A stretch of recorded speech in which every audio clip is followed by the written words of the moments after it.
भाग लेना, कुछ समय के लिए अपने रोगों को भूल जाना, ईर्ष्या, क्रोध, गुस्सा, हर प्रकार की चिंता,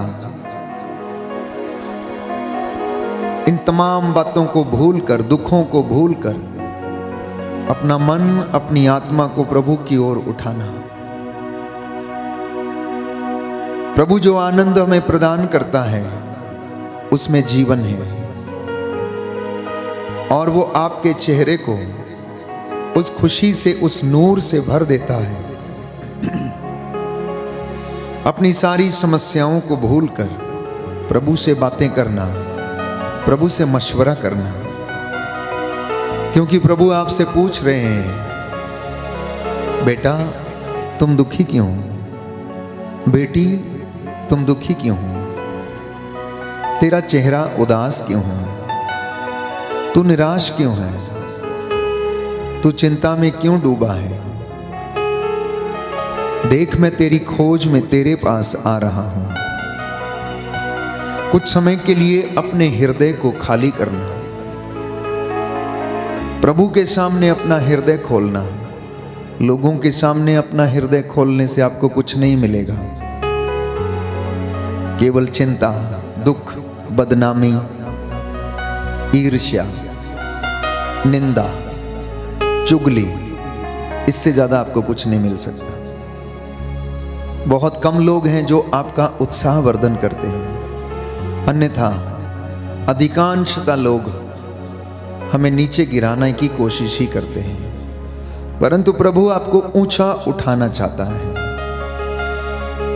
वो आज आपकी खोज में, आपके परिवार में इस स्तुति आराधना के द्वारा आना चाहता है।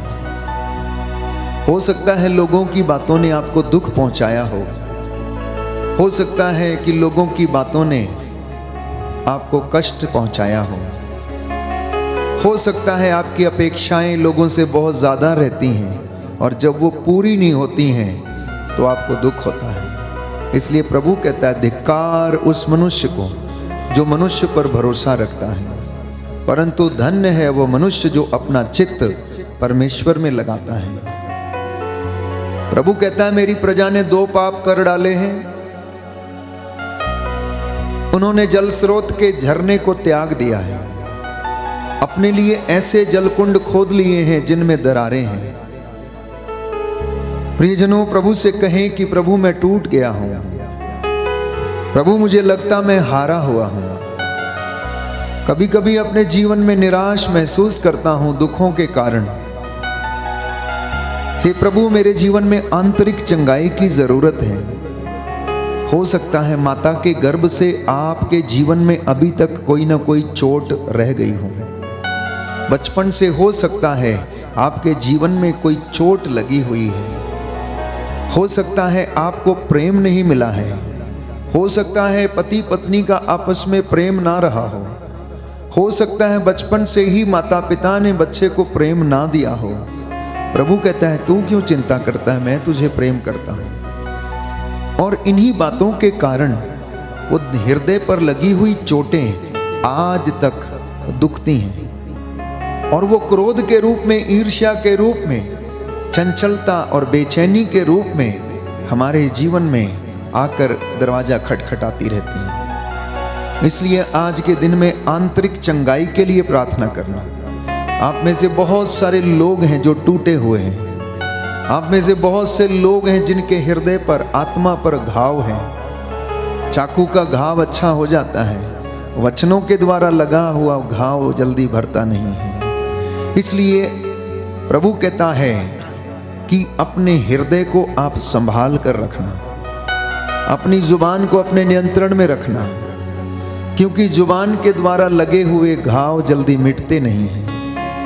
प्रभु आपको आज शांति देना चाहता, चंगाई देना चाहता है। जो निराश हैं, जो टूटे हैं, जो अपराध बोध के कारण दबे हुए हैं, जो अपने भाई बहन, माता पिता, सगे संबंधियों, पड़ोसियों को क्षमा नहीं कर पाते हैं, प्रभु आपको आज चंगा करेगा, आंतरिक चंगाई प्रदान करेगा, क्योंकि वो आपसे मिलना चाहता है। आप उससे मशवरा करें और प्रभु से दया की याचना करें और कहें, हे प्रभु, आज मुझे तुझसे कुछ बातें करनी है, मुझे तुझसे कुछ हिसाब करने हैं, अपने परिवार के विषय में तुझसे कुछ मशवरा करना है। क्यों मेरे जीवन से क्रोध नहीं जाता? क्यों मेरे बेटे की शादी नहीं होती है? क्यों हमारी संपत्ति पर श्राप लगा हुआ है? क्यों हमारे जीवन में आर्थिक तंगियां हैं?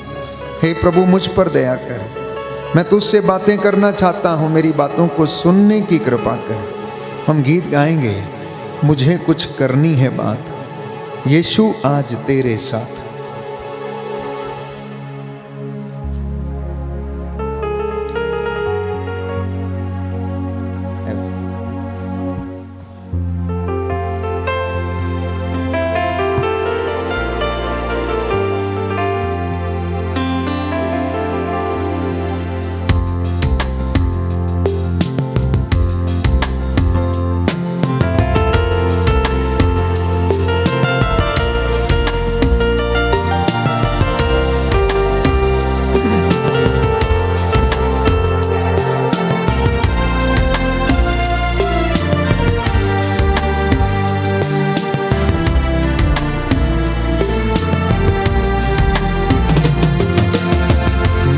कुछ करनी है बात, यीशु आज तेरे साथ।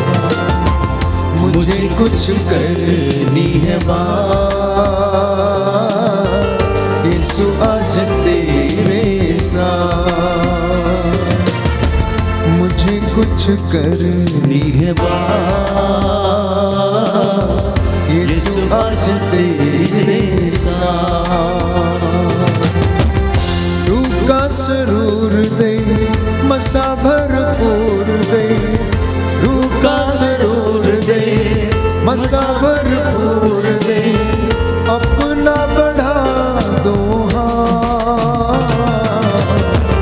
मुझे कुछ करनी है बात, यीशु आज तेरे साथ। मुझे कुछ करनी है बात,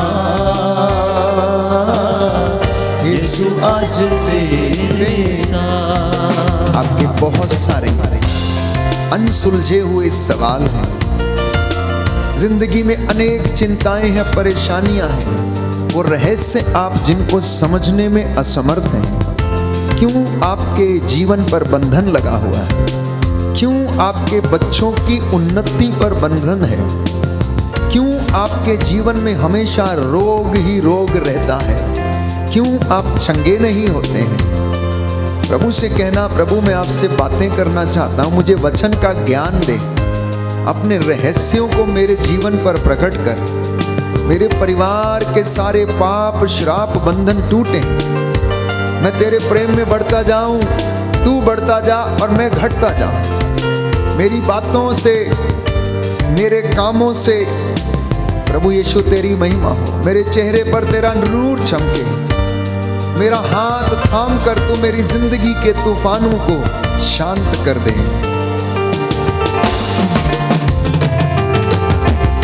तू जो कहे तो चश्मेदारी, तू जो कहे तो चश्मेदारी, फिर थम जाए तूफान भारी, फिर थम जाए तूफान भारी। तू जो कहे तो दिन का उजाला, तू जो कहे तो दिन का उजाला, तू जो कहे तो रात। मुझे कुछ करनी है बात, यीशु आज तेरे साथ। मुझे कुछ करनी है बात,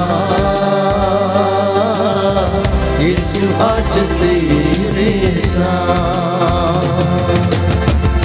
रूह का सरूर दे, मसा भरपूर दे, रूह का सरूर दे, मसा भरपूर दे, अपना बढ़ा दे हाथ। मुझे कुछ कुछ करनी है बात, यीशु आज तेरे साथ। मुझे कुछ करनी है बात, यीशु आज तेरे साथ। Thank you Jesus.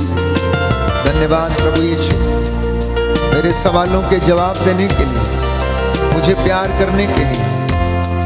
हे प्रभु यीशु, विश्वास के वरदान के लिए, जीवन के वरदान के लिए, पूरे घर परिवार को सुरक्षित रखने के लिए, अच्छी चीजें देने के लिए, अच्छे मित्र, अच्छे भाई बंधु माता पिता देने के लिए। हे पिता परमेश्वर, तेरी आराधना करते, तेरी महिमा गाते, तेरी जय जयकार करते हैं प्रभु। तेरे इन बच्चों के हृदय में प्यार भर दे प्रभु, इनके हृदयों से नफरत निकले, ईर्ष्या द्वेष घृणा की बातें प्रभु ये छोड़े। शैतान के सारे बदरूहों के लश्कर तेरे पवित्र लहू से जलकर राख हो जाएं। इनके दादा परदादा, इनके माता पिता को माफ कर।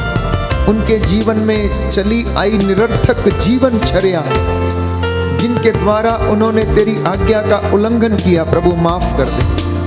तेरे नूर में हम बढ़ते जाएं, दुश्मन पे हम फतेहा पाएं प्रभु, हम पर दया कर।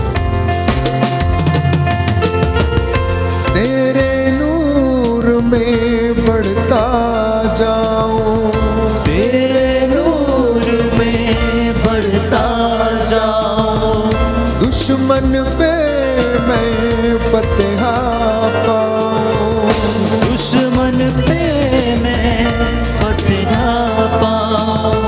मुझ में तेरा नूर हो, मसा भरपूर हो, मुझ में तेरा नूर हो, मसा भरपूर हो। वो दिन हो या रात, एक साथ। मुझे कुछ करनी है बात, यीशु आज तेरे साथ। मुझे कुछ करनी है बात, यीशु आज तेरे साथ। मुझे कुछ करनी है बात, यीशु आज तेरे साथ।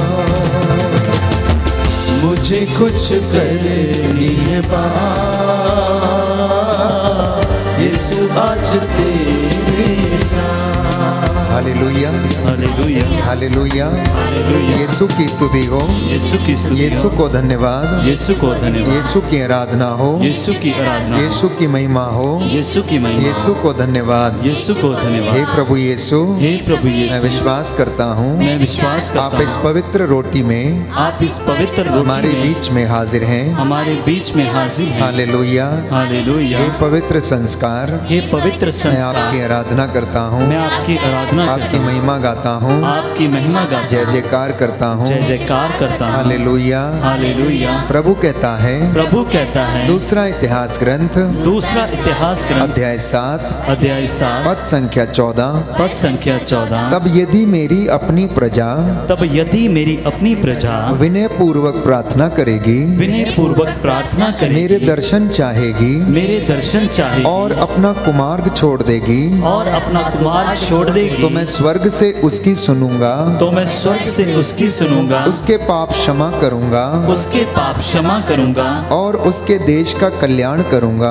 और उसके देश का कल्याण करूंगा। हालेलुया। हालेलुया। पवित्र वचन कहता है, पवित्र वचन कहता है, प्रवक्ता ग्रंथ प्रवक्ता ग्रंथ अध्याय 37 अध्याय पद 37 संख्या 19, पद संख्या 19। सबसे महत्वपूर्ण बात यह है सबसे महत्वपूर्ण बात यह है कि तुम सर्वोच्च प्रभु से प्रार्थना करो, कि तुम सर्वोच्च प्रभु से प्रार्थना करो, जिससे वह तुमको जिससे वो तुमको सत्य के मार्ग पर ले चले। सत्य के मार्ग पर ले चले। हालेलुया। हालेलुया। यशाया नबी का ग्रंथ यशाया नबी का ग्रंथ अध्याय 55 अध्याय पद 55 संख्या 6, पद संख्या 6। प्रभु का वचन कहता है, प्रभु का वचन कहता है, जब तक प्रभु मिल सकता है जब तक प्रभु मिल सकता है तब तक उसके पास चली जा, तब तक उसके पास चली जा। जब तक वह निकट है जब तक वह निकट है तब तक उसकी दुहाई देती रहे। तब तक उसकी दुहाई देती रहे। Hallelujah, hallelujah, hallelujah. हालेलुया। प्रभु यीशु कहता है, प्रभु यीशु कहता है, मत्ती का सुसमाचार मत्ती का सुसमाचार अध्याय 7 अध्याय 7 पद संख्या 7, पद संख्या 7, मांगो और मिलेगा, मांगो और मिलेगा, खटखटाओ और खोला जाएगा, खटखटाओ और खोला जाएगा, ढूंढो और तुम्हें मिल जाएगा। ढूंढो और तुम्हें मिल जाएगा। संकट के समय मेरी दुहाई दो, संकट के समय मेरी दुहाई और दो, मैं तुम्हारा उद्धार करूंगा, और मैं तुम्हारा उद्धार करूंगा, और तुम मेरा सम्मान करोगे। और तुम मेरा सम्मान करोगे। Hallelujah, hallelujah, hallelujah, hallelujah, hallelujah. Hallelujah.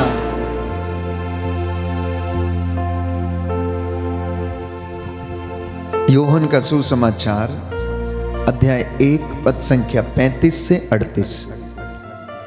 Gospel of saint John chapter 1 verse 35 to 38। वचन पढ़ेंगे। प्रभु हमें इस वचन के द्वारा बहुत कुछ समझाना चाहता है। अध्याय 1 पद संख्या 35 से लेकर 38 तक। दूसरे दिन योहन फिर अपने 2 शिष्यों के साथ वहीं था।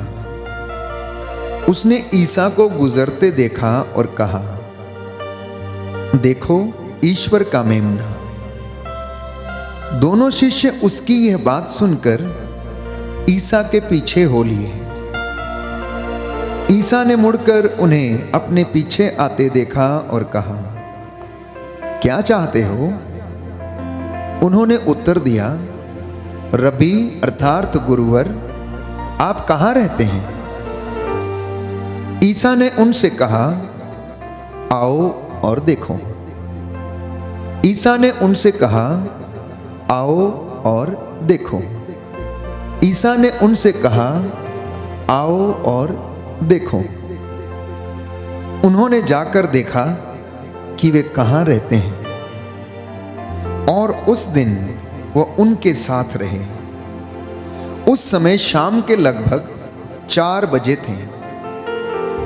तो जो योहन की बात सुनकर ईसा के पीछे हो लिए थे, उन दोनों में एक सिमोन पेतरुस का भाई अंद्रियस था।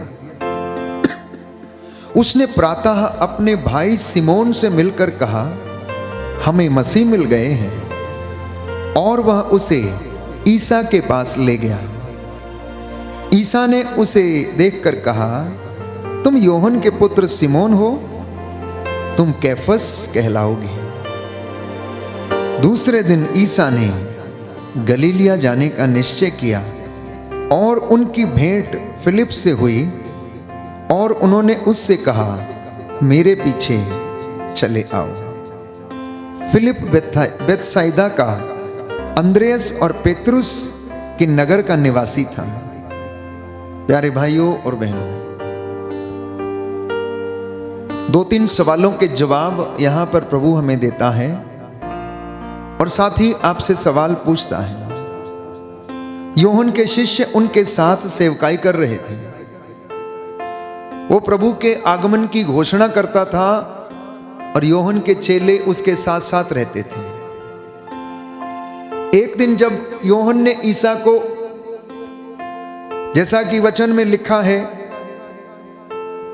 अपनी ओर आते देखा, उधर से गुजरते हुए देखा, तो उन्होंने इशारे से कहा अपने शिष्यों से, देखो कि ईश्वर का मेमना। अब तक योहन के शिष्य ये समझ रहे थे कि शायद योहन ही मसीह है, क्योंकि वो दिन रात वचन लोगों को बताता, प्रायश्चित करो, स्वर्ग का राज्य निकट आ गया है, ऐ सांप के बच्चों, ऐ करैत के बच्चों। इस तरह से वो लोगों को संबोधित किया करता था। टिड्डियां और मधु उसका भोजन था, टाट ओढ़े वो रहता था, और लोग उसको पागल समझते थे, क्योंकि वो घूम घूम कर प्रभु के लिए मार्ग तैयार किया करता था। तो उन्होंने देखा कि हमारा गुरु ये कह रहा है, योहन ये कह रहा है कि वो देखो ईश्वर का मेमना। तो हम यहां क्यों खड़े हैं? हम इसके पास क्या कर रहे हैं? हमें तो यीशु के पास जाना चाहिए। अगर वो ईश्वर का मेमना है तो हमें उसके पास जाना चाहिए। और वो ईसा के पीछे हो लिए। ईसा ने दो अनजान व्यक्तियों को अपने पीछे आते देखा और उनसे पूछा, क्या चाहते हो? जैसे कि आप सब लोग इस वक्त वचन सुनने के लिए यहां मंदिर में आए हैं, प्रभु आपसे यह सवाल करता है, क्या चाहते हो? आप क्या चाहते हैं? उन्होंने कहा कि आप कहां रहते हैं? तो यीशु ने कहा, आओ और खुद देख लो कि मैं कहां रहता हूं। लोमड़ियों की अपनी मांदे हैं, चिड़ियों के अपने घरौंदे हैं, और मानव पुत्र के लिए सिर ढकने की भी जगह नहीं है। तो उन्होंने क्या देखा होगा कि यीशु कहां रहता है? क्या देखा होगा उन्होंने? मैं समझता हूं कि उन्होंने देखा होगा कि यीशु घूम घूम कर प्रचार कर रहे हैं, लंगड़ों को पांव दे रहे हैं, अंधों को आंखें दे रहे हैं, पापियों को क्षमा दे रहे हैं, लोगों को शिक्षा दे रहे हैं, और पूरी रात पूरा दिन वहां लिखा है वचन में, उस वक्त लगभग शाम के 4 बजे थे, और वो पूरा दिन उनके साथ रहे। और उन्होंने देखा कि यीशु कहाँ रहता है, क्या करता है, क्या खाता है, किन लोगों के साथ रहता है, वो देख कर गए। जैसे ही उन्होंने उनके कामों को देखा, जैसे ही उन्होंने उनकी शिक्षा को सुना, उनमें से एक पेतरुस का भाई अंद्रियस दौड़ के जाता अपने भाई के पास और कहता है, भाई आ जाओ, मसीह मिल गए हैं। और वो अपने भाई की बात पर विश्वास करता है और ईसा के पास चला आता है, और प्रभु उससे पूछता है कि क्या तुम योनस के पुत्र सिमोन हो? तुम पेतरुस, तुम योहन के पुत्र सिमोन हो? तुम कैफस अर्थात पेतरुस कहलाओगे। पेतरुस का अर्थ है चट्टान। प्रभु उसके विषय में भविष्यवाणी कर देता है, उसके विषय में घोषणा कर देता है। तो आप क्या ढूंढ रहे हैं? ये सवाल प्रभु यीशु आपसे पूछता है। आप अपने घर में इस वक्त प्रार्थना कर रहे हैं, अपने जीवन की बातों में आप बहुत ज्यादा चिंतित हैं। What are you looking for? प्रभु आपसे पूछता है, आप क्या चाहते हो? तुम किसे ढूंढ रहे हो? जीवन के तुम्हारे 60 वर्ष बीत गए, क्या ढूंढा है तुमने? क्या मिला तुमको? 40 वर्ष तुम्हारे बीत गए, 20 किसी के बीते हैं, तो किसी के 30 बीते हैं, तो किसी के 50, तो किसी के 60, तो 70 या 80 वर्ष बीत चुके हैं। क्या आपने ढूंढा? क्या आपने देखा कि यीशु क्या करता है? अगर देखा है तो प्यारे भाइयों और बहनों, आप चुप नहीं रह सकते। जैसे कि शिष्यों ने एक दिन के अंदर देखा कि यीशु क्या कर रहे हैं, उन्होंने अनुभव किया। They had the real experience with Jesus. They encountered with Jesus. उन्होंने यीशु के साथ बैठा, खाया, पिया, उनके कामों को देखा, और उसके बाद वो चुप नहीं रहे, दौड़ के गए और दूसरों को बुलाकर लाए। क्या आपने अभी तक देखा? प्रभु आपसे पूछ रहा है। सालों से तुम आराधना कर रहे हो, सालों से अब्बा पिता की प्रार्थना दोहराते हो, सालों से वचन सुन रहे हो, सालों से वचन पढ़ रहे हो, सालों से तुम लोग घुटना टेक कर उपवास करते, प्रार्थना करते हो। आओ और देखो क्या देखा है तुम लोगों ने। ये सवाल आज की रात्रि के लिए और आने वाले कल के लिए प्रभु हमसे पूछता है। शिष्यों ने देखा कि वो कहाँ रहते हैं, और उन्होंने जाकर लोगों को बताया, प्यारे भाइयों और बहनों, कि वो कहाँ रहते हैं, क्या करते हैं। तो जो व्यक्ति अगर प्रभु का अनुभव प्राप्त कर लेता है, वो चुप नहीं बैठता है। लेकिन जिसने अभी तक उसको अनुभव नहीं किया, उसके जीवन में कोई भी बदलाव नहीं आता है। पनघट पर एक औरत बैठी हुई थी जो समारी थी। समारियों को यहूदियों के राज्य में, देश में रहने की इजाजत नहीं थी, क्योंकि समारी लोग नीची जाति के समझे जाते थे। समारियों की हकीकत यह थी कि उन्होंने गैर जातियों के साथ विवाह करके अपने पूरे कबीले को दूषित कर लिया था। समारियों ने अपने लिए अपने सुसमाचार तैयार कर लिए थे और वो इन सारी बातों पर विश्वास नहीं करते थे। जैसा जीवन चाहते थे वैसा व्यतीत करते थे, इसलिए उनको यहूदियों के गांवों में प्रवेश करने की इजाजत नहीं थी। वो अलग रहा करते थे। प्रभु जानता था कि इस समारी स्त्री के जीवन में क्या कमी है, इसलिए वो उसका जीवन बदलना चाहता था। इसलिए वो पनघट पर जाता है। यीशु तो यहूदी थे। वो जाते हैं और उस स्त्री से कहते हैं मुझे थोड़ा पानी दे दो। वो आश्चर्यचकित हो जाती है कि एक यहूदी एक समारी स्त्री से पानी पूछ रहा है, ये कैसा आश्चर्य है। वो असमंजस में पड़ जाती है और वो कहने लगती है कि आप यहूदी जात होकर आप एक समारी स्त्री से पानी मांगते हैं। क्या आपको मालूम नहीं कि हमारा उनसे कोई ताल्लुकात नहीं है? प्यारे भाइयों और बहनों, प्रभु यीशु कहता है कि तेरे 5 पति रह चुके हैं और जिसके साथ तू अब रहती है वो तेरा नहीं है। उसे और भी ज्यादा आश्चर्य होता है? ये क्या बात?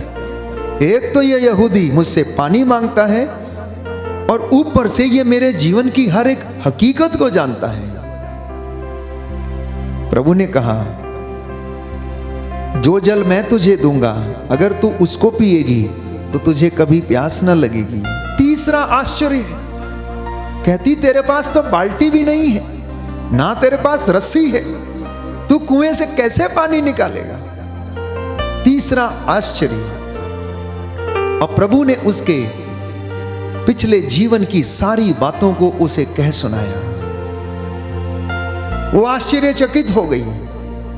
वो दौड़ती है गांव की ओर, चुप नहीं बैठती है और जाकर लोगों को बताने लगती है कि आओ और देखो, पनघट पर मेरी मुलाकात एक ऐसे व्यक्ति से हो गई जिसने मेरे जीवन की हकीकत को बयां कर दिया है। वो मेरे जीवन के विषय में सब कुछ जानता है। प्यारे भाइयों और बहनों, वो विश्वास करती है। प्रभु यीशु कहता है जो जल मैं तुझे दूंगा अगर तू उसे पिएगी तो तुझे फिर कभी प्यास नहीं लगेगी। प्रभु वो संजीवन जल आपको देना चाहता है, हर उस व्यक्ति को जो प्यारे भाइयों और बहनों प्रभु से बहुत दूर है। देखिए, जब वचन हम पढ़ते हैं, वचन हम सुनते हैं, प्रभु हमें चुनौती देता, आओ और देखो और तुम स्वयं अनुभव करो। और अगर कोई सचमुच में अनुभव करता है, वचन सुनता है, वचन को आत्मसात करता है, उसे खा लेता है, डाइजेस्ट कर लेता है, आत्मसात करता है, तो उसके जीवन में वो बातें चरित्रार्थ होने लगती। चरित्रार्थ होने का मतलब जो वचन आप यहाँ सुन रहे हैं, 4 दीवारी के बाहर काम करना शुरू करता है और आपके कदम उस भलाई के काम की ओर बढ़ने लगते हैं। आप प्यार की भाषा बोलने लगते हैं, आदर सम्मान की भाषा बोलने लगते हैं, आपका जीवन बदलने लगता है, because you have encountered Jesus. लेकिन जब तक ये एनकाउंटर नहीं होता है, व्यक्तिगत अनुभव जब तक नहीं होता है, तब तक कुछ भी नहीं बदलता है। बहुत सारे लोग, आप में से तमाम लोग प्रार्थना करते हैं, रोज प्रार्थना करते हैं, सुबह शाम रोजरी माला विनती पाठ पढ़ना, लेकिन जीवन नहीं बदलता है।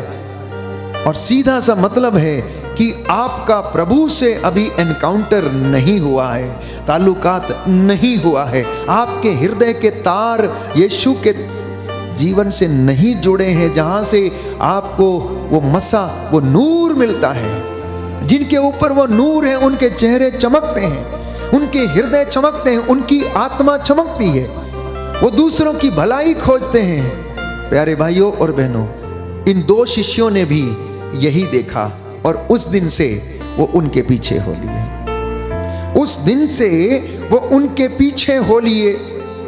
तो प्रभु क्या कहता है, प्यारे भाइयों और बहनों, कि तुम क्या चाहते हो? क्या भौतिक सुख चाहते हो? आराम चाहते हो, ऐश की जिंदगी चाहते हो, मनोरंजन की दुनिया चाहते हो, या अपने रोजमर्रा की जिंदगी में मशगूल रहते हो, या तुम्हें नींद से प्यार है। प्रभु कहता नींद से जागो, ये दिन बुरे हैं, नींद से जागो, ये दिन बुरे हैं। तुम क्या चाहते हो, क्या करना चाहते हो? प्यारे भाइयों और बहनों, प्रभु हमसे कहता है तिमोथी का पहला पत्र अध्याय 6 पद संख्या 7 में, first letter of saint Timothy chapter 6 verse 7, कि हम इस संसार में क्या लेकर आए और क्या लेकर जाएंगे। अय्यूब के ग्रंथ अध्याय 1 पद संख्या 21, book of Job chapter 1 verse 21 हम पढ़ते हैं कि अय्यूब कहता है, मैं नंगा ही माता के गर्भ से आया और नंगा ही इस पृथ्वी के गर्भ में चला जाऊंगा। ईश्वर ने दिया था और ईश्वर ने ले लिया है। हम क्या लेकर आए थे और क्या लेकर जाएंगे, ये दुनिया में क्या रखा है। और मैं अक्सर कहता हूं, बाइबल कहती है स्वास्थ्य अच्छा है तो 80 वर्ष, और स्वास्थ्य खराब है तो 60 वर्ष।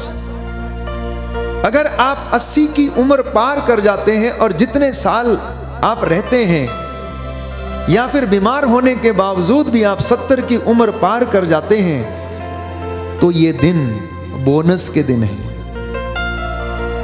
ये बोनस के दिन है प्यारे भाइयों और बहनों। जिस तरह से आपके वेतन में आपको बोनस मिलता है, प्रभु भी आपके अच्छे कामों के अनुसार आपको बोनस की आयु प्रदान करता है। और अंत के दिनों में जब ये बोनस के दिन हमें मिल जाते हैं, तो ये हमारे लिए संपूर्ण रीति से प्रायश्चित के दिन ठहरने चाहिए, अपनी तैयारी के दिन ठहरने चाहिए। इंसान को अपने गुनाहों की तौबा के लिए यह समय देना चाहिए। पूरी जिंदगी भर के गुनाहों की माफी मांगते मांगते प्यारे भाइयों और बहनों, उसे स्वर्ग जाने की तैयारी में लग जाना चाहिए। जिस तरह से एक बच्चा जब बड़ा होता है, स्कूल जाने की तैयारी करता है, और अंत में नौकरी और उसके बाद शादी ब्याह और बच्चे, प्यारे भाइयों और बहनों, वो अपने कामों को करता है। अंत के दिनों में जैसे जैसे हमारी उम्र नजदीक आती है, कभी कभी मैं सोचता हूँ कि जिनकी उम्र 80 वर्ष होगी उन्हें कैसा फील होता होगा। I don't know how do you feel. और जिनकी या फिर 90 वर्ष है, तो उनको कैसा लगता होगा कि मेरा तो 1 ही साल बचा है, अब पता नहीं कब मर जाऊंगा। अभी हो सकता है 95 में मर जाऊं, हो सकता है 91 में मर जाऊं, अब तो मेरे पास टाइम ही नहीं है। एक नौजवान युवक सोचता है अभी तो मैं 30 साल का हूं, अभी तो मेरे पास 50 साल और बाकी है, अभी तो मुझे बहुत। तो जो बूढ़ा हो गया है वो क्या सोचता होगा? जो बूढ़ा हो गया है वो क्या सोच रहा है इस वक्त? Old age is blessing my dear brothers and sisters. वृद्धावस्था परमेश्वर की आशीष है। वृद्धावस्था में वो मुकुट आप ग्रहण करते हैं जो आपके कामों के अनुसार आपको प्रदान किया गया है। इसलिए वचन कहता, प्रज्ञा ग्रंथ, प्रज्ञ है वह व्यक्ति जिसके बाल सफेद हो गए हैं।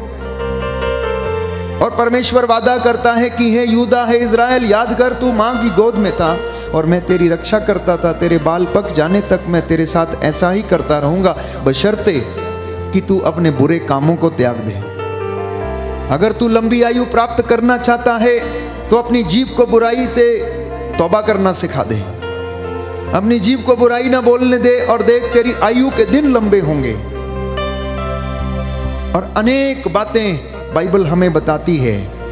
लूकस के सुसमाचार में अध्याय 12 पद संख्या 16 में एक सुंदर दृष्टांत हमें पढ़ने को मिलता है। लूकस का सुसमाचार अध्याय 12 पद संख्या 16 में हम पढ़ते हैं कि एक धनवान के बहुत सारी फसल हो गई और वह मन ही मन सोचने लगा कि मेरी इतनी फसल हो गई है और मेरे पास जगह नहीं है रखने के लिए, मैं क्या करूंगा। भीड़ में किसी ने ईसा से कहा, गुरुवर, मेरे भाई से कहिए कि वो मेरे लिए पैतृक संपत्ति का बंटवारा कर दे। उन्होंने उससे उत्तर दिया, भाई, किसने मुझे तुम्हारा पंच या बंटवारा करने वाला नियुक्त किया है? तब ईसा ने लोगों से कहा, सावधान रहो, और हर प्रकार के लोभ से बचे रहो, क्योंकि किसी के पास कितनी ही संपत्ति क्यों ना हो, उस संपत्ति से उसके जीवन की रक्षा नहीं होती। फिर ईसा ने उन्हें एक दृष्टांत सुनाया। किसी धनवान के जमीन में बहुत फसल हुई। वह अपने मन में इस प्रकार का विचार करता रहा कि मैं क्या करूं, मेरे यहाँ जगह नहीं रही जहां अपनी फसल रख दूं।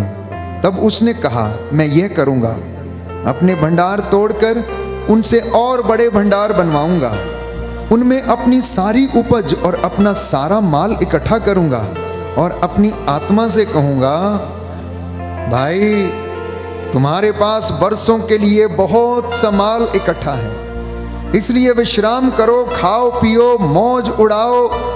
परंतु ईश्वर ने उससे कहा, रे मूर्ख, इसी रात तेरे प्राण तुझसे ले लिए जाएंगे और तूने जो इकट्ठा किया है वह अब किसका होगा। यही दशा उसकी होती है जो अपने लिए तो धन एकत्र करता है, किंतु ईश्वर की दृष्टि में वह धनी नहीं है। हो सकता है आपने बहुत सारा धन इकट्ठा किया है, बहुत अच्छे कामों के द्वारा आपने बड़े अच्छे काम किए हैं, लेकिन वो अच्छे काम प्रभु को प्रिय नहीं लग रहे हैं, क्योंकि उनमें कोई खोट रह गई है, उनमें कुछ कमी रह गई।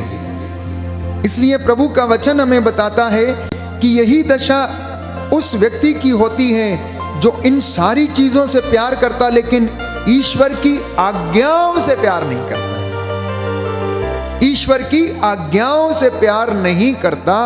तो इसलिए प्रभु आपसे ये कहता है, तुम जो प्यासे हो पानी के पास चले आओ। यशायाह नबी का ग्रंथ अध्याय 55 पद संख्या 1 और 2, book of Isaiah chapter 55 verse 1 and 2। तुम जो प्यासे हो पानी के पास चले आओ। हम इस बात का अनुभव करते हैं कि हम सब लोगों में एक प्यास है, आप लोगों में भी एक प्यास है। उसी प्यास के कारण आप यहां बैठे हैं, अन्यथा आप क्यों बैठेंगे यहां पर। आप कहीं और जाकर एंटरटेनमेंट कर सकते हैं, लेकिन आपको कोई प्यास है। शायद आप जानते हैं या नहीं जानते, आपके घर में इस वक्त आपके माता पिता, आपके 2 बच्चे और आपके इन-लॉज इस वक्त आराधना में भाग ले रहे हैं, वचन सुन रहे हैं और थोड़ा समय प्रभु को दे रहे हैं अपने कामकाज के बावजूद। तो ऐसा इसलिए है क्योंकि आपको एक भूख है, एक प्यास है। और वचन ये कहता है, अंत के दिनों में मैं लोगों के बीच में वचन की भूख लेकर आऊंगा। और बस बाइबल में कहती है, ये दिन बुरे हैं, इसलिए तुम लोग मेरे पास लौट कर चले आओ। तो वचन की भूख, वचन की प्यास जिसे आप सुनना चाहते हैं। हो सकता है किसी को गर्भ के बंधन से छुटकारा पाना है, तो हो सकता है किसी के कामकाज नहीं बनते, हो सकता है किसी के श्राप नहीं टूट रहे, बंधन नहीं टूट रहे, आंतरिक चंगाई नहीं हो रही, प्रीनेटल एक्सपीरियंसेस से गुजर रहा है, जिसकी वजह से शरीर में, मन में, परिवार में शांति नहीं है। तो वो व्यक्ति शांति पाना चाहता है। जक्केउस के जीवन में बंधन था और बंधन उसके जीवन में यह था, सब कुछ होने के बावजूद उसके मन में शांति नहीं थी। इसलिए उसके जीवन में वो प्यास थी, वो प्यास बुझाने के लिए इधर उधर भटकता था, लेकिन उसे कहीं मिलती नहीं थी। जब ईसा के साथ उनका एनकाउंटर हो गया तो वो चुप नहीं बैठा, बोल उठा कि मैं अपनी आधी संपत्ति बेचकर गरीबों में बांट देता हूं। ये प्यास कितनी होनी चाहिए। जैसे हिरणी जलधारा के लिए तरसती है, वैसे ही मेरी और आपकी आत्मा प्रभु के वचन के लिए तरसे। जैसे चातक एक पानी की बूंद के लिए तरसता रहता है, वैसे ही मेरी आत्मा प्रभु के वचनों के लिए भूखी है। Hallelujah, hallelujah. हे प्रभु यीशु, हे प्रभु यीशु, आपके वचन मेरे जीवन में शांति प्रदान करें, शांति प्रदान करें। Hallelujah, hallelujah, hallelujah, hallelujah. तो आपके जीवन में कितनी ही बातें क्यों ना हो, कितनी संपत्ति, कितना धन, कितनी ही चीजें क्यों ना हो, वो आपकी रक्षा नहीं कर सकती। इसलिए एक विश्वासी को सावधान रहने की आवश्यकता है। एक विश्वासी को सावधान रहने की आवश्यकता है। हर दिन एक भलाई का काम करने की आवश्यकता है, ताकि जब आप मृत्यु के बाद पतरस के सामने खड़े हों, जब आपके लिए स्वर्ग की पुस्तक खोली जाए और आपके गुनाह पढ़ पढ़ कर सुनाए जाएं और अच्छे काम पढ़कर सुनाए जाएं, तो आपके अच्छे कामों की टोकरी आपके गुनाहों से ज्यादा भरी हुई हो। प्यारे भाइयों और बहनों, हिसाब तो सबको देना है, लेखा तो सबको देना है। खुल जाएंगी किताबें जब भी हिसाब होगा। इंसाफ का तराजू यीशु के हाथ होगा। वचन कहता है वो तख्त पे बैठेगा, वो न्याय का दिन होगा, वो अपने दाएं और बाएं के लोगों को संबोधित करेगा, भेड़ों को बकरियों से अलग करेगा। आप इन बातों को सुनते हैं, ये बातें मेरी नहीं, ये बातें पवित्र शास्त्र की बातें हैं, और पवित्र शास्त्र कभी झूठा नहीं होता प्यारे भाइयों और बहनों। इसलिए हम लोग सांसारिक बातों में ना फंसकर, भौतिक चीजों में ना फंसकर पवित्र वचन में बढ़ने की कोशिश करें, और बाकी की चीजें आपको यूं ही मिल जाएंगी। Hallelujah, hallelujah. मत्ती का सुसमाचार अध्याय 6 पद संख्या 33। Gospel of saint Matthew chapter 6 verse 33। और उससे आगे हम पढ़ते हैं कि तुम सबसे पहले ईश्वर के राज्य और उसकी धार्मिकता की खोज करो, बाकी की चीजें तुम्हें यूं ही मिल जाएंगी। आप क्या खोजते हैं? आप किसकी खोज में लगे रहते हैं? आप ये कर लो, आप यहां आ जाओ, आप वहां जाओ, तुम यहां जाओ, यहां जाओ। हमें बारे समय नहीं है। हम प्रभु को समय देते हैं तो बचा कुचा समय देते हैं, बड़े तकल्लुफ उठाने के बाद हम समय देते हैं। बहुत सारे लोग हैं वो समय प्यार से नहीं देते हैं, चिड़चिड़ चिड़चिड़ करने के बाद, हाय तौबा, लुट गया मर गया, उसके बाद जाके बाइबल खोलना, दिया जलाना। हाँ, प्यार नहीं है तो प्रभु नहीं सुनेगा, वो नहीं रहता। प्रभु का वचन कहता है, योहन के पहले पत्र में हम पढ़ते हैं, जिस घर में प्रेम नहीं है ईश्वर है ही नहीं। जितनी मर्जी पूजा पाठ करते रहिए आप, जिस घर में प्रेम है वहां पर ईश्वर निवास करता है। और इसलिए प्रभु ये कहता है प्यारे भाइयों और बहनों कि तुम सबसे पहले ईश्वर के राज्य और उसकी धार्मिकता की खोज करो, बाकी की चीजें तुम्हें यूं ही मिल जाएंगी। लेकिन उल्टा हो रहा है, उल्टा हो रहा है। याकूब लिखता तुम्हारे पास कुछ नहीं है, तुम प्रार्थना करते हो तुम्हें कुछ मिलता नहीं, तुम्हारी प्रार्थना सुनी नहीं जाती, क्योंकि वो स्वार्थ की प्रार्थना है। हाय प्रभु मैं चंगा हो जाऊं, हाय प्रभु मेरा ये हो जाए, हाय प्रभु मेरा वीजा लग जाए, हाय प्रभु मुझे नौकरी मिल जाए, मेरा ये हो जाए, मेरी दुकान चल जाए, मेरा बिजनेस चल जाए, मेरा ये चल जाए। धन्यवाद कोई नहीं देता है। लेकिन बाइबल हमें क्या कह रही है कि तुम पहले ईश्वर के राज्य की धार्मिकता की खोज करो और बाकी चीजें तुम्हें यूं ही मिलेंगी। नौकरी भी मिलेगी, वीजे भी लगेंगे, प्रेम भी बढ़ेगा, भाई बहन भी अच्छे होंगे, आपका प्रेम बढ़ेगा, आपको प्रभु सारी चीजों से उन्नत करेगा। प्यारे भाइयों और बहनों, कई लोग पूछते हैं ये कहाँ है? शिष्यों ने पूछा ईश्वर का राज्य कहाँ है, कैसे मिलेगा, कहाँ पर मिलेगा? तो जहां ईश्वर है वहां ईश्वर का राज्य है। और ईश्वर कहाँ है? जहां प्रेम है। सवाल का जवाब बाइबल हमें देती है। आप पूछेंगे कि ईश्वर कहां रहता है, ईश्वर का राज्य कहां है? तो जहां ईश्वर रहता है वहां पर ईश्वर का राज्य बना रहता है। और ईश्वर कहां रहता है? जहां पर प्रेम बना रहता है, ईश्वर का राज्य उस जगह पर बना रहता है। क्योंकि बाइबल हमें बताती है सब कुछ खत्म हो जाएगा, प्रेम, भरोसा और विश्वास अटल है, ये बने रहेंगे, लेकिन प्रेम इनसे सबसे बड़ा है, प्रेम इनमें सबसे बड़ा है। और इसका प्रमाण ये है कि उसने हमको सबसे पहले प्रेम किया, हमने प्रेम नहीं किया। इसलिए प्रभु आज के दिन में आप लोगों को ये शिक्षा दे रहा है, जैसे कि उसने कफरनाहुम में खड़े होकर सभागृह में लोगों को संबोधित किया, पतरस की नाव में बैठकर उसने लोगों को वचन सुनाया और उसके बाद लोगों पर हाथ रखे और उन्हें चंगा किया। प्यारे भाइयों और बहनों, प्रभु कहता है ईश्वर का राज्य खाने पीने का नहीं है। Letter to the Romans chapter 14 verse 17। रोमियो का पत्र अध्याय 14 पद संख्या 17 में हम पढ़ते हैं कि ईश्वर का राज्य खाने पीने का नहीं है। ईश्वर का राज्य लड़ाई झगड़े का नहीं है। ईश्वर का राज्य मन मुटावों का नहीं है। ईश्वर का राज्य शांति और न्याय का है। ईश्वर का राज्य प्रेम और भलाई का है। ईश्वर का राज्य प्यारे भाइयों और बहनों सेवा का राज्य है। ईश्वर का राज्य प्रेम का राज्य है। तो मैं समझता हूं कि आपको जवाब मिल गया है कि हमें किस चीज की खोज करनी चाहिए। हमें ईश्वर के राज्य की खोज करनी चाहिए। योहन के 2 शिष्य देखने गए कि यीशु कहाँ रहता है, क्या करता है, क्या खाता है, कैसे रहता है।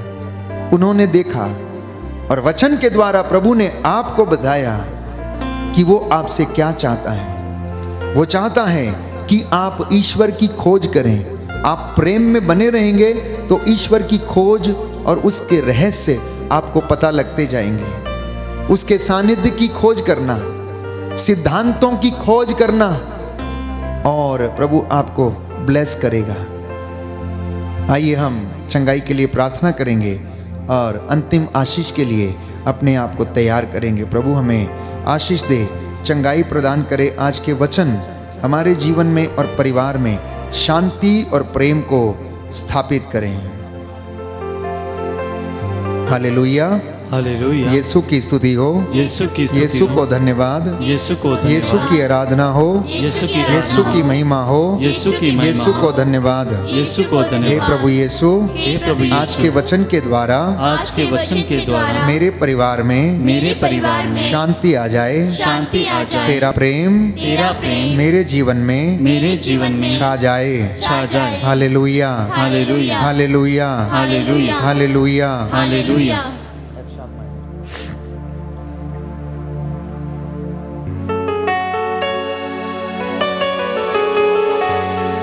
यीशु तेरी आराधना सारे बंधनों को तोड़ देती है।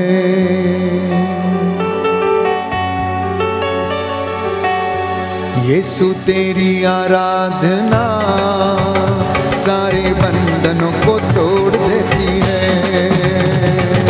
यीशु तेरी आराधना सारे बंधनों को तोड़ देती है। हो यीशु तेरी आराधना सारे बंधनों को तोड़ देती है। गम की रस्सियों को,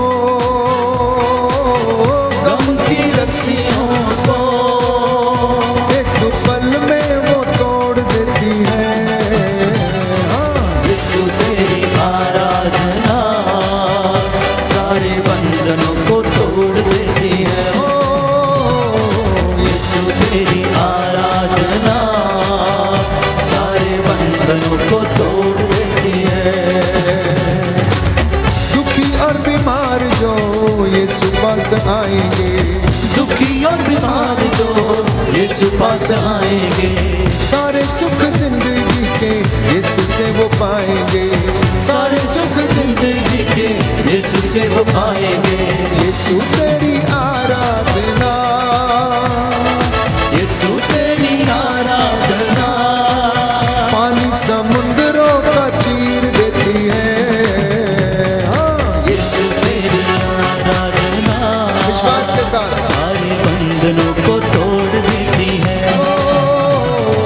यीशु तेरी आराधना सारे बंधनों को तोड़ देती है। जिधर मैं देखूं बस तेरा ही जलाल है।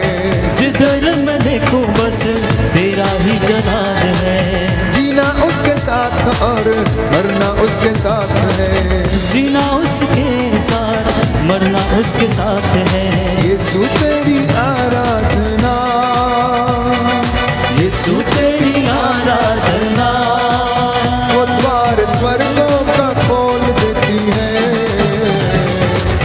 यीशु तेरी आराधना सारे बंधनों को तोड़ देती है। यीशु तेरी आराधना सारे बंधनों को तोड़ देती है। यीशु तेरी आराधना सारे बंधनों को तोड़ देती है। Hallelujah hallelujah hallelujah hallelujah hallelujah hallelujah hallelujah hallelujah तोड़ दे सारे बंधन तोड़ दे। हालेलुया हालेलुया हालेलुया हालेलुया रोग बीमारी दूर जाए, दुष्ट आत्मा से छुटकारा दे। हालेलुया हालेलुया हालेलुया हालेलुया मेरे घर में आ जाइए, चंगा मुझको कर दीजिए। हालेलुया हालेलुया हालेलुया हालेलुया स्वर्ग द्वार खोल दे, रूह का मसाब छाने दे। Hallelujah hallelujah hallelujah hallelujah Yeshu तेरी आराधना सारे बंधनों को तोड़ देती है। हो यीशु तेरी आराधना सारे बंधनों को तोड़ देती है। यीशु तेरी आराधना सारे बंधनों को तोड़ देती है। कैंसर के बंधन को, कैंसर के बंधन को, दुष्ट आत्मा के बंधन को, दुष्ट आत्मा के बंधन को, बीमारी के बंधन को, बीमारी के बंधन को, लकवे के बंधन को, लकवे के बंधन को, एक पल में वो तोड़ देती है। हाँ यीशु तेरी आराधना सारे बंधनों को तोड़ देती है। यीशु तेरी आराधना सारे बंधनों को तोड़ देती है। यीशु तेरी आराधना सारे बंधनों को तोड़ देती है। हो यीशु तेरी आराधना सारे बंधनों को तोड़ देती है। सारे बंधनों को तोड़ देती है। सारे बंधनों को तोड़ देती है। और जोर से सारे बंधनों को तोड़ देती है। Hallelujah hallelujah hallelujah hallelujah hallelujah. सारा बंधन टूटे, निसंतानता के बंधन टूटे, रोग बीमारी ईर्ष्या द्वेष क्रोध की दुष्ट आत्मा के तंत्र मंत्र जादू टोने की बद्रुहों के लश्करों के बंधन टूटे। यीशु के पवित्र नाम से रूह का दुगना मुस्सा छा जाए, स्वर्ग द्वार खुल जाए। यीशु की आत्मा अधिकार ले। Hallelujah hallelujah hallelujah hallelujah hallelujah.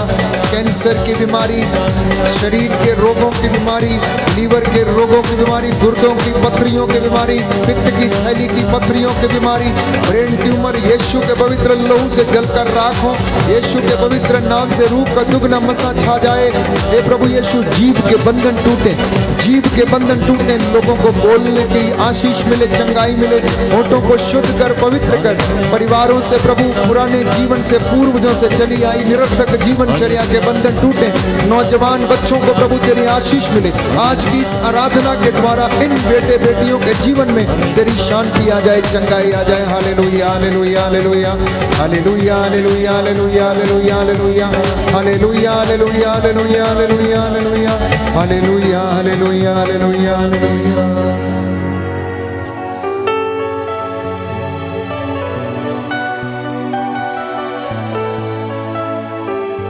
प्रभु के सानिध्य का अनुभव करें। उसकी रूह का मसा हमें घेरे हुए है। हमारे परिवार उसकी मामूरी से भर जाए। हम उसकी हम्दो सना गा रहे हैं। उसका पाक कलाम हमने सुना है।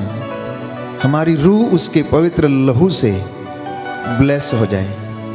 मैं आपके शरीर को सिर से लेकर पांव तक प्रभु के पवित्र लहू से मसा करता हूं, ब्लेस करता हूं।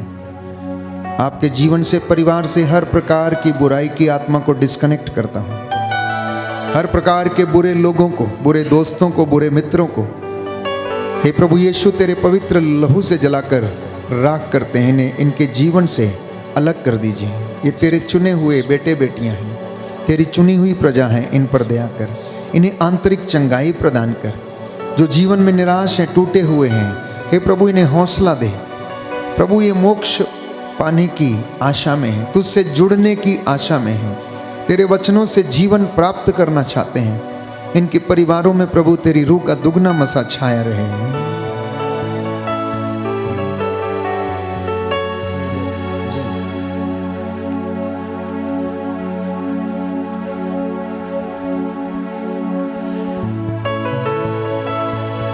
आंतरिक चंगाई दाता आ जाइए,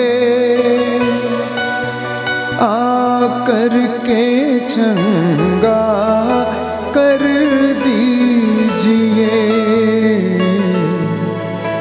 आंतरिक चंगाई दाता आ जाइए। जी हाँ प्रभु, आकर के चंगा कर दीजिए। आंतरिक चंगाई दाता आ जाइए, आकर के चंगा कर दीजिए। आंतरिक चंगाई दाता आ जाइए, आकर के चंगा कर दीजिए।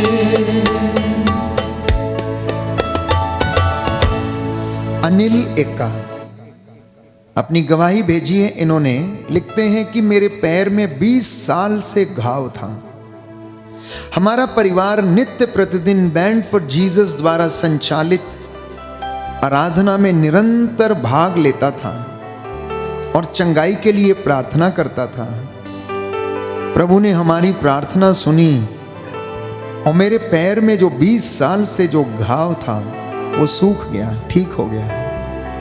इसलिए हम प्रभु को कोटि कोटि धन्यवाद देते हैं। बोले आमीन, आमीन, हालेलुया, हालेलुया, हालेलुया, हालेलुया। प्यारे भाई और बहनों, जो बातें मनुष्यों के लिए असंभव है, याद रखना वो ईश्वर के लिए संभव है। कुछ घाव केवल परमेश्वर ठीक कर सकता है, कोई दूसरा व्यक्ति ठीक नहीं कर सकता। अब वो घाव चाहे 40 साल का हो, 20 साल का हो, 70 साल का हो या 80 साल का, क्योंकि वचन में बताता है 38 बरस के अर्धांग रोगी को प्रभु ने चंगा किया। 38 साल तक उसने इंतजार किया। सविता मुंबई से लिखती हैं, मैं रोज करुणा माला प्रार्थना में तथा आराधना में भाग लेती हूँ। करुणा माला प्रार्थना करते वक्त फादर अशोक के चेहरे में मुझे 2 बार प्रभु यीशु मसीह के दर्शन महसूस हुए और मैंने चंगाई को ग्रहण किया। बीमारी और परेशानी मेरे घर से दूर चली गई। इसलिए मैं यीशु को धन्यवाद देती हूँ और मैं परमेश्वर को कोटि कोटि धन्यवाद देती हूँ। आप सभी लोगों को जो प्रार्थना करते हैं मैं धन्यवाद देती हूँ। बोले आमीन, आमीन। जोहानी इंदवार रांची से लिखती हैं कि प्रभु ने हमारे परिवार में अद्भुत कार्य किए। हमने 2003 में जमीन खरीदी थी, पर आर्थिक तंगी के कारण रजिस्ट्री नहीं कर पाए थे। ईश्वर की कृपा से हमने 30 सितंबर को अपनी जमीन की रजिस्ट्री कराई। कितने सालों के बाद? 17 सालों के बाद। इसके लिए हमने लोगों से उधार लिया था, जो हमें कुछ महीनों में वापस करना था। रात दिन इसकी चिंता में रहते थे कि कैसे वापस करेंगे, पर हम निरंतर अपने निवेदन प्रभु के समक्ष रखते, आराधना में हम प्रार्थना करते और प्रभु ने हमारी प्रार्थना सुनी और हमारे कर्ज के 35,000 माफ हो गए, माफ हो गए। प्रतिदिन वचनों को सुनने से हमारा विश्वास दृढ़ हुआ और उसी विश्वास के कारण प्रभु का अद्भुत चमत्कार हमने अपने जीवन में देखा। कई लोग सोचते हैं कि हमने कर्ज ले रखा है तो हमें कौन देगा, हमें क्या होगा, कैसे चुकाएंगे। आप धार्मिकता की खोज करें और परमेश्वर कैसे प्रबंध करता है कि वो कर्जा ही माफ करा दिया, आपको देने की जरूरत नहीं है, वो माफ हो गया है। प्यारे भाइयों और बहनों, आपके जीवन में भी गवाहियां, बहुत सारी गवाहियां आप महसूस नहीं करते उसको। जानते हैं क्यों? क्योंकि आप अपनी बुद्धि पर भरोसा करते हैं। बस इतनी सी बात है। आप अपने घर पर भरोसा करते हैं, अपनी खेती बाड़ी पर आपको बड़ा नाज है। आपके बेटे जो पढ़ा लिखा है ना, काम करता है, उस पर बड़ा नाज है। हाँ, कमा तो रहा है 40,000, क्या फर्क पड़ता है, पर्याप्त है घर में। लेकिन जानते नहीं है कि पैसा तो कमा रहा है लेकिन जीवन में उसके शांति नहीं है। घर में शांति होना जरूरी है। सब कुछ है, अगर प्रेम नहीं, शांति नहीं तो कुछ भी नहीं है। और आप गवाही नहीं दे पाएंगे। कैसे गवाही देंगे प्यारे भाई और बहनों? जब मैं आपकी गवाहियां सुनता हूं तो प्यारे भाइयों और बहनों, मैं प्रभु का धन्यवाद करता हूं कि हे प्रभु, आप इस पवित्र संस्कार की आराधना के द्वारा लोगों को आप YouTube के माध्यम से ही चंगे करते जा रहे हैं। और तमाम लोग, सैकड़ों लोग इस बात की गवाही देते हैं कि फादर जी, हमारे घर को आपने बदल दिया। तो मैं कहता हूं, मैंने नहीं बदला, प्रभु के वचन ने बदल दिया। 1 घंटा या 2 घंटा जो वचन सुनते हैं, कई परिवारों ने कहा, हम घर में 4 जने रहते हैं, हमारी आपस में कभी एक दूसरे से बनती नहीं थी, लेकिन जब से हमने आराधना में भाग लेना शुरू किया, प्रार्थना करना शुरू किया, वचन को सुनना शुरू किया, हमारा जीवन बदल गया। फादर, हमारा जीवन बदल गया। अनेक लोगों की गवाही है, आपका भी बदला है। महसूस करें और गवाही दें। इस वक्त हम घुटनों पर आएंगे, हम चंगाई के लिए प्रार्थना करेंगे। वो बच्चे जो पढ़ाई लिखाई कर रहे हैं, प्रभु ने आशीष दे। जो नौकरी की तलाश में, उन्हें नौकरी मिल जाए। जो जीवन साथी की तलाश में, उन्हें जीवन साथी मिल जाए। जो नशे में है, प्रभु उन्हें छुटकारा दे। जो मन परिवर्तन का वरदान चाहते हैं, प्रभु उनके जीवन में ऐसा होने दे। जादू टोने, तंत्र मंत्र के दुष्ट आत्माओं से प्रभु आजाद करे। कैंसर की बीमारी आपके शरीरों को छोड़े और जाए। लकवे की बीमारी, कर्ज के बंधन, यूट्रस की गांठें, लकवे की बीमारी, पथरी, ब्रेन ट्यूमर, असाध्य रोग, अस्थमा के रोग, भय की दुष्ट आत्मा आप लोगों के परिवारों से, शरीरों से निकले और क्रूस के नीचे जलकर राख हो जाए। आइए, मैं आप लोगों के लिए प्रार्थना करूंगा। प्रभु आपको आशीष और चंगाई प्रदान करे।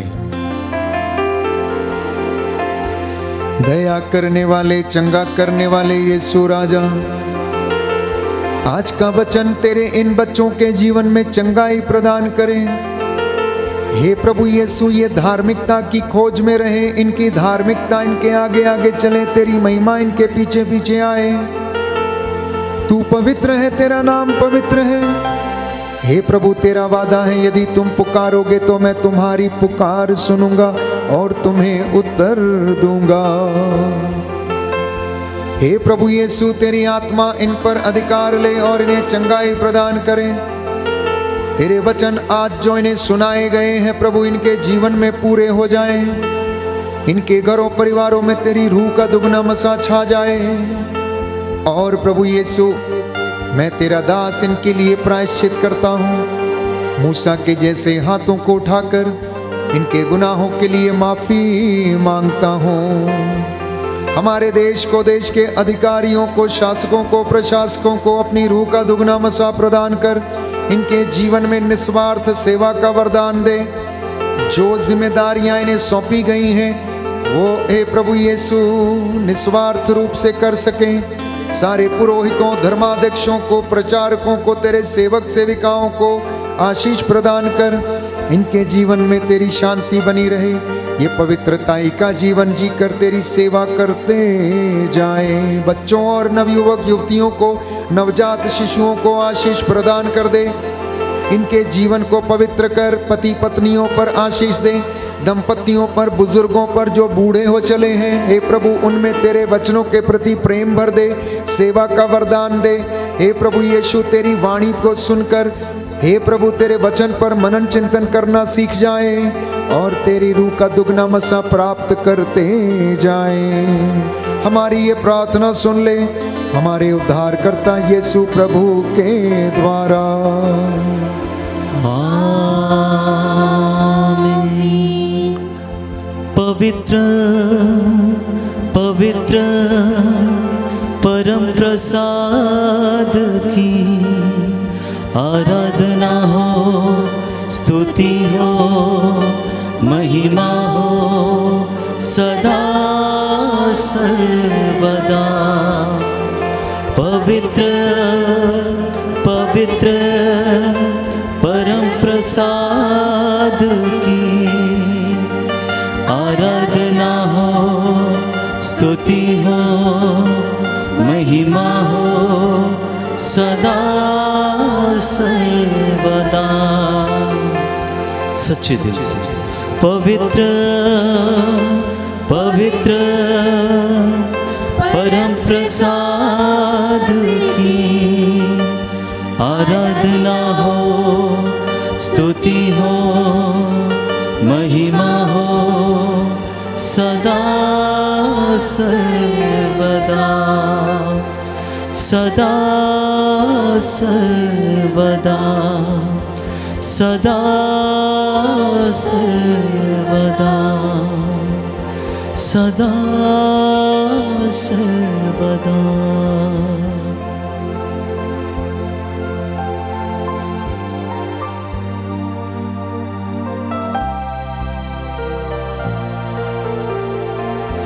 सभी जन अपने सिरों को झुकाएंगे।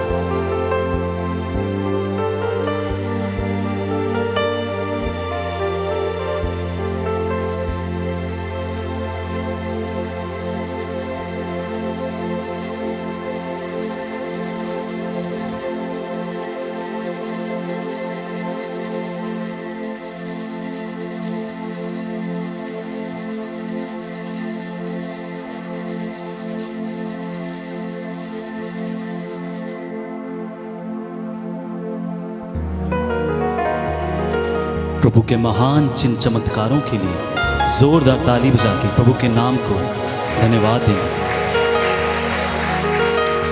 आइए इस दिन के लिए, इस संध्या वेला के लिए ये गीत को गाते हुए प्रभु के जलाली और सामर्थी नाम को धन्यवाद देंगे।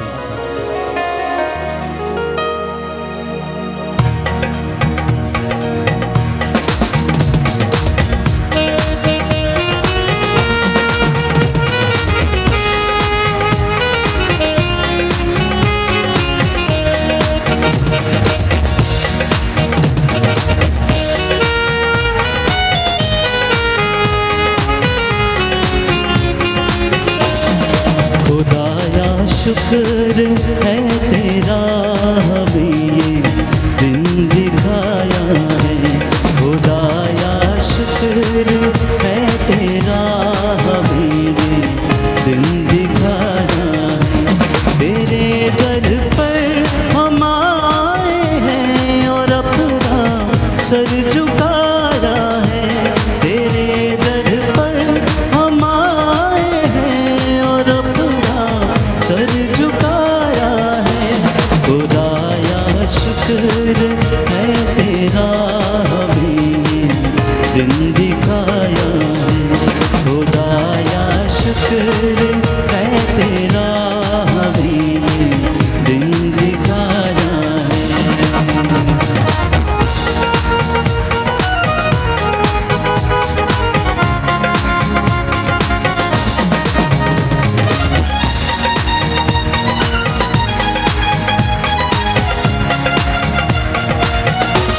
हम अपने सारे हदिये देकर तेरे दर में हाजिर हो। हम अपने सारे हदिये देकर तेरे दर में हाजिर हो। कलामे पाक में तूने हमें यही सिखाया है।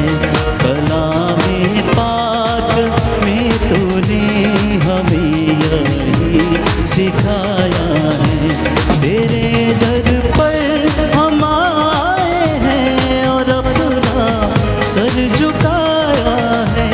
तेरे दर पर हम आए हैं और अपना सर झुकाया है। खुदाया शुक्र है तेरा, हमें ये दिन दिखाया है। खुदाया शुक्र है तेरा, हमें ये दिन दिखाया है। इस सुंदर दिन दिखाने के लिए प्रभु के नाम को, जलाली नाम को एक बार और जोरदार तालियां बजाते हुए धन्यवाद देंगे।